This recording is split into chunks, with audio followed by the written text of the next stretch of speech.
Joe Manchin, an evil turncoat, a corporate sellout who is one of the worst motherfucking senators of the last 20 years, will not be running for re-election. And before you pop open the champagne, and I understand the need for bubbly right now, we need a real progressive in West Virginia to step up, to not be a sellout, and to win over West Virginia. And we can do this, folks. Did you not see Tuesday's result? Iowa and Virginia both showed what the real people want. And we can make this happen in West Virginia. So come on, West Virginia. Show that you are a lot better than Joe Fuckface Manchin. The West Virginian people really need to show what they're made of. And I have faith in them. If you follow politics like I do, then this probably shouldn't surprise you. Joe Manchin from West Virginia has decided not to run for re-election in the Senate.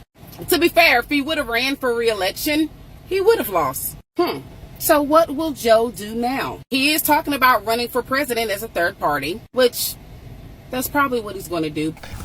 Hey there, guys. Welcome to the channel. So Joe Manchin, as usual, he sure brings out the best in people. And, you know, it's no wonder that the guy has had enough.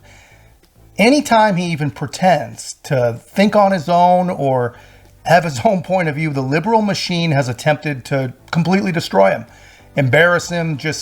They've always been out for him. Like, they can't even see the future. If they were to get rid of Joe Manchin, they'd be feeling exactly like they're feeling now, which is they screwed up. But anyway, you know, all this while he's literally watched his party, the Democratic Party, descend into complete and total madness. He's got to feel like the last normal person in the entire Democratic Party. And I don't know how the voters put up with it. But anyway, you know, just wait until these attacks ramp up, because they're coming. And I'm almost positive that they're going to try to set some sort of new precedent and pressure him to retire early and not attend any votes, not take part in any debates or votes or anything. And they're going to call it lame duck this or lame duck that. Something. It's coming, I promise you, because right now, the Democrats are totally panicking. And instead of doing the smart thing and loving the guy up, make him feel all warm and fuzzy like he did a good job, or like, you know, they have his back or whatever, in hopes that he doesn't totally screw things up for them too bad, they're going to go the other direction, and they're going to try to destroy him. They're going to try to embarrass him. They're going to try to impugn him. This is what they do. You know, after all, I mean, they've hated the guy basically ever since he stopped them from running up the Build Back Better price tag to something like $10 trillion, or some ridiculous thing that progressives wanted to spend.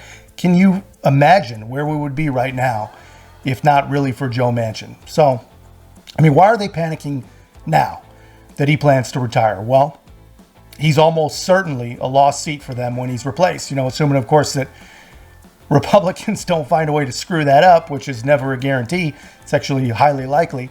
But even before he leaves, he's a dangerous vote for them on any agenda item. He's a dangerous vote for them on impeachment, especially considering how Joe Biden basically scammed him.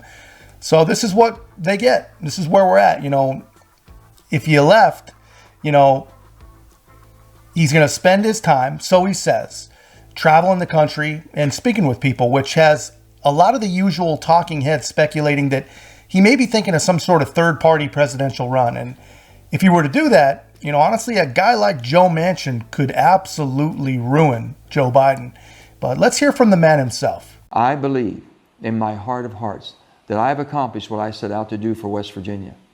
I've made one of the toughest decisions of my life and decided that I will not be running for re-election to the United States Senate.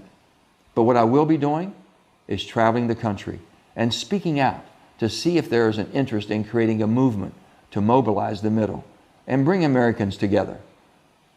To the West Virginians who have put their trust in me and fought side by side to make our state better, it has been my honor of my life to serve you. Thank you.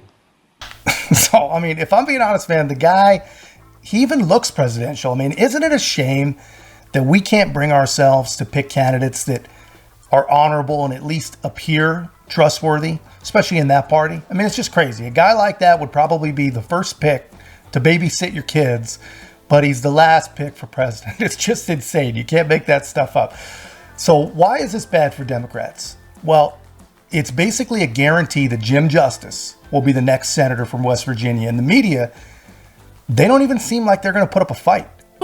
Implications here for Democrats with very tenuous control of that chamber right now. Yeah, look, there are several states in which Republican states that Donald Trump won: West Virginia, Montana, Ohio, all with Democratic incumbents. Without an incumbent, it is much easier to flip the seat. Republicans will be heavily favored to pick up that seat. Right now, it's a 51-49 Senate. So just picking up that one seat, it's a 50-50 Senate. And then you have John Tester, who's running for re-election in Montana, will have a difficult road to re-election. Sherrod Brown of Ohio also will have a huge battle on his hand to win re-election. But Republicans plan to contest in states like Pennsylvania, also key to the Republican majority. That will be a big battle as well. Michigan, we'll see how that plays out. Wisconsin, another state, all Democratic incumbents sitting in those seats. The challenge for Democrats heading into next year and keeping control of the Senate is the fact that there just aren't many Republican targets. The only real ones are Ted Cruz in Texas and Rick Scott in Florida, two states that are Republican states. Texas a more strongly Republican state than Florida, but Florida increasingly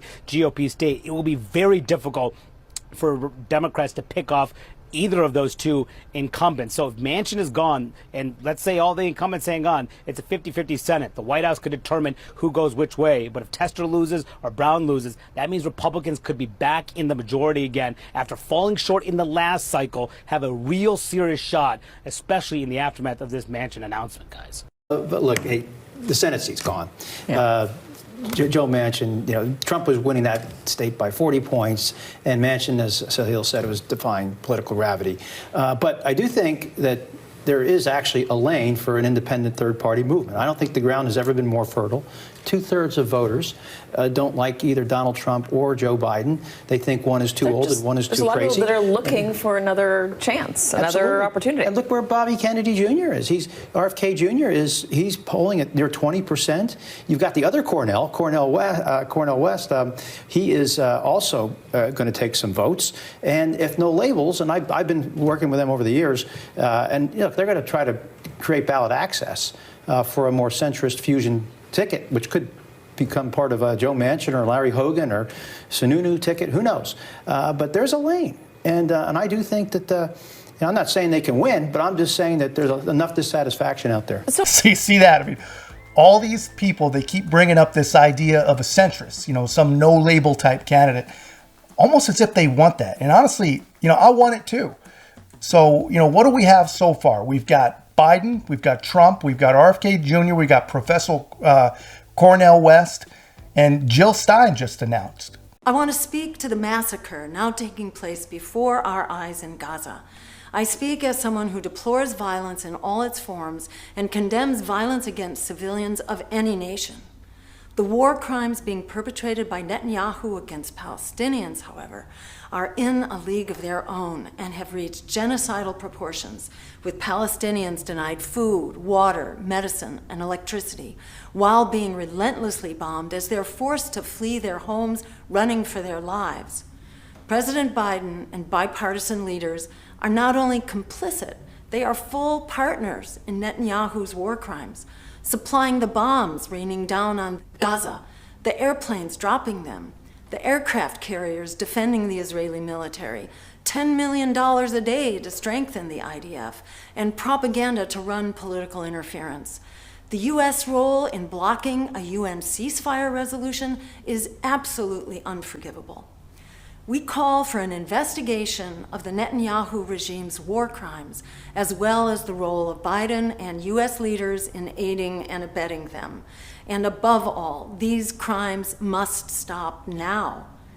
As a Jew who grew up just after the Holocaust, with relatives who fled pogroms and a grandfather named Israel, I take never again seriously, and that means never again for anyone. For all those reasons, we demand a ceasefire, an end to the blockade, humanitarian and medical relief, release of hostages and political prisoners, and an end to occupation and apartheid. This is the only path to peace and security for us all. Yeah, so I'm glad to see her back. Hillary thinks, of course, that she's the reason that her rightful place on the throne was denied. So if that's true, then I'm a Jill Stein fan for sure.